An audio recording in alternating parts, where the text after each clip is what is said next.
I want to take advantage of the natural lull in the room, but I'm trying to put this microphone thing on myself. I wouldn't normally have the microphone, but we're recording this. Can you hear it? We're recording this for people who aren't here. I have a feeling it looks a bit like I've got an antenna sticking out of the side of my face. Maybe it goes the other way. Yeah, I blame myself for being left-handed. Thanks everyone for coming along. This is amazing. We were really excited when we saw that 60 people were coming along to this session and more people wanted to come but couldn't because they had other commitments. That really, I think, shows some enthusiasm for the research priorities, but it could also be because the Dean endorsed this on Workplace, so it's always good to have the top brass on your side. So the idea of the workshop today is to give you an opportunity to come together to kind of reintroduce the research themes and then have some time just to talk together with people about possibilities of work that we might do around the themes and what they can generate, because at the moment we have a beautiful document, but we need to actually bring it to life. And then after that, we'll talk about some ways in which we can support you around social media, around different kinds of research office support to try and activate what we have here. And so on each table, we've got now just newly printed copies of the research agenda. Feel free to take those with you. We have more copies if you want to be able to share them with any of the partners that you work with, schools, other agencies, etc., because the more we can get this out, the more opportunities we have to be able to connect people into the agenda. Because at the moment, it seems like we're generating some good internal interest, but we also want to start to say, how does what we have formulated here connect to the issues, concerns and challenges that people have who we're working with, either external to the faculty or external to the university. So maybe if I just kind of talk through what I talked about last time at Faculty Day related to, oh goodness, this is where I start to become quite a problem. Talk about the construction of this particular research agenda. So, of course, we had a research agenda before. Typically, they're on a 5-year cycle, and technically our former one was coming to an end, so we needed to think about how do we refresh, where are we actually going with our research, and where do we want to go, how do we want to focus, make an impact in the work that we're doing. So we did a variety of things, including looking at where are people publishing, what sort of work are they doing, analysis of our grants, what's the focus of the work that we're doing that's being funded in that way. So sort of taking stock and analysis of the work that we're doing. And then we talked with various people around the faculty about what do we see as our research strengths and what would we like to strengthen in the future. And then we ran a series of sort of open forums, I suppose, some with academic communities, others with professional staff, and more generally some open groups, just talking about what does this say to you and how can we refine some of the ideas. And what was really exciting about those conversations is that people said, well, this seems to be more than research. This seems to be about the education work we're doing. It seems to be about the engagement work we're doing. So in those ways, that was really affirming that we are working together as a faculty, which is great, and that we seem to be moving in the similar directions. One of the things that I know John Loughran talked about, former Dean, and now Lucas talks about too, is the incredible diversity of work that this faculty does, which is fantastic in terms of being able to address a range of different kinds of challenges and needs, but it also becomes a bit problematic in terms of how we move forward together. And so an important purpose behind this document too is to think about cohering themes for us as a faculty. And they're supposed to be high level enough that people can connect into them and not restrict you from thinking about, well, this is my domain and this is where I belong. So they are intended to kind of inspire on a high level, but also help you to be able to move across and between groups. So if you think, for example, you have work related to reimagining educational leadership, but you might also have work related to transforming and teaching and learning. That's what we want the themes to encourage as well, so that people can connect to work that's happening in those different areas and also inspire further work. Because as you flip through that document, well, I've just got some of the headings here, and we'll tell you later that, sorry, this is my, yeah, we have the 5 themes here, and we have the central theme of fostering fair and sustainable futures, which we say connects into all of the different themes of reimagining educational leadership, educating for diversity and inclusion, enhancing health and well-being, shaping digital futures, transforming teaching and learning. Somebody talked about it as the honeycomb model the other day, which I thought that was interesting. And so that central one is related to the mission and vision that we have around that idea of how do we support fair and equitable futures for all people through education, and then how that transforms through the different themes. And as you look through the booklet, if you don't remember from last time when we were talking about it, is that for each theme we have a kind of blurb focus area, and then we have some big questions in practice about what we think that might mean. And you'll see that they're very high level questions that we have composed about that. And then we have some examples of what we think that looks like in practice. And again, that's a snapshot that we captured for the purposes of putting this together.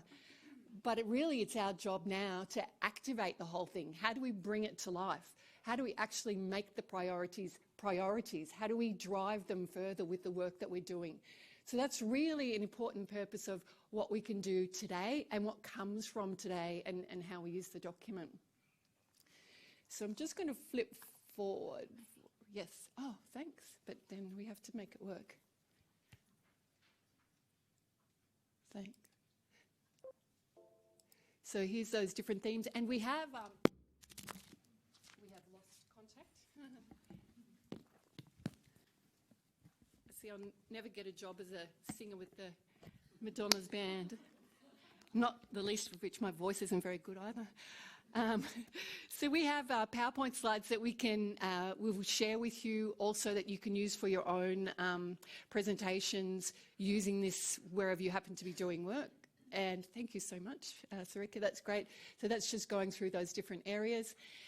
And what I thought I would do is just to kind of give an example here. And you might remember that when Lucas Walsh introduced Faculty Day at the end of last year, he talked about his own youth research work, and he actually used the lens of the different research priorities to interpret what he was doing.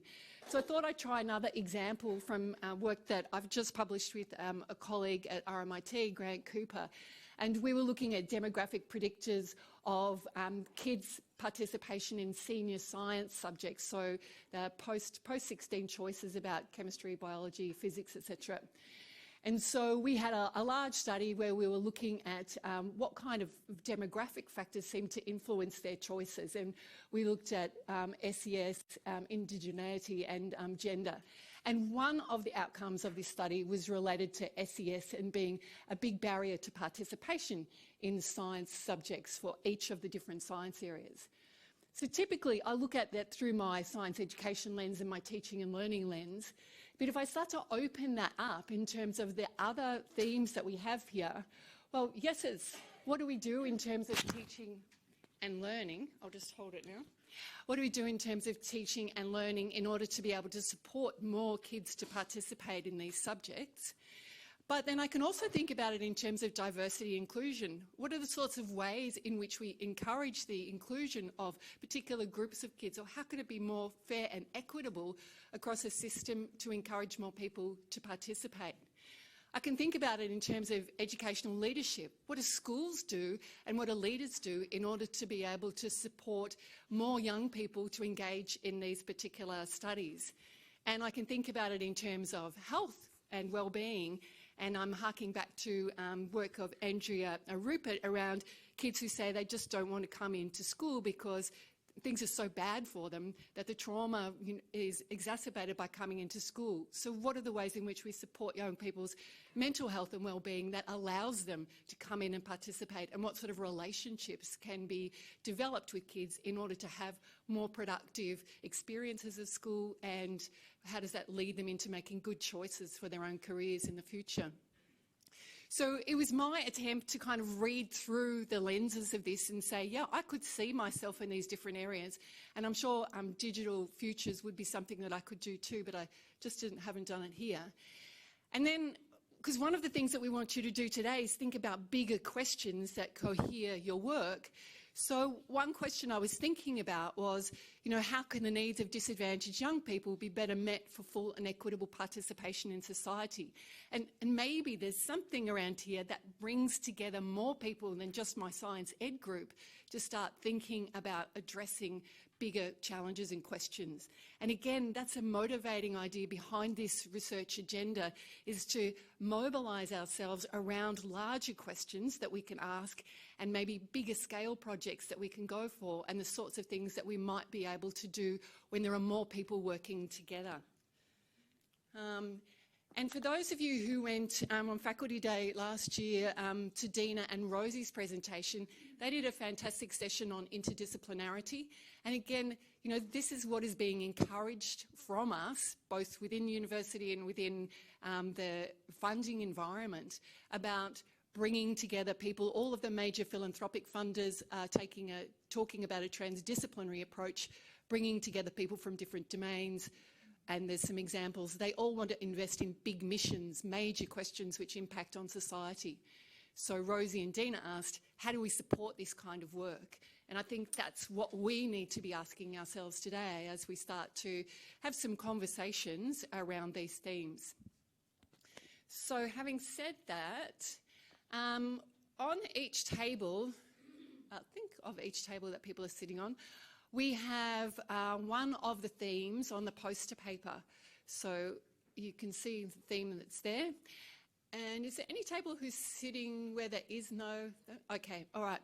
So your job in a moment is to get up and move to a table that you think most closely aligns with the work that you're doing. Now, I understand, and especially from the example I just gave, there could be multiple areas that your work aligns with. So we're going to try and spread ourselves out a little bit evenly. If you see that there's one area that's already got a lot of people, then perhaps go to another that you think that your work fits well with. And there's also post-it notes on each table. Yep, so just looking at Sharon. So post-it notes on each table, and we're going to ask you to do a couple of things. What research are you currently doing against this theme? And I'll ask you to put a hashtag and then the name of that research, or maybe the title of it, because we're actually trying to use this to gather up what we're doing so we can use it for purposes of communicating through our website, or just being able to contact you to say, oh, you're doing this work, fits in with this theme, maybe you're interested in this particular project, etc. If it's a funded project, put a $ next to it. That was just my way of being able to figure out the difference between something that is research you're doing or funded research you're doing. So that's the first task, is about just naming projects that you're involved with and sticking them on that sheet. The next question then is, what big education-related challenges do we face? So coming up with some questions that might be useful to drive the work of that particular theme. And so put a question mark next to that, obviously. And then the third one is, we're really keen to know how we can further support the work that people are doing if we say it's really important to work in interdisciplinary groups, and yet we know that a lot of people in the faculty feel a bit isolated, or they're not sure how to contact other people to be able to build these teams. Perhaps you have some suggestions about what we can do to be able to promote that and make it, a better space for more people. So is that clear? Great. Okay. So let's say now that we take, what's that, 15? 20 minutes. So we'll have 20 minutes from now. Feel free to go and get some more food to help your discussion. The first job is find a table and try and arrange yourselves. It could be a bit tricky because there's quite a few people, but we'll see how we go. And then get going with those post-it notes. Thanks.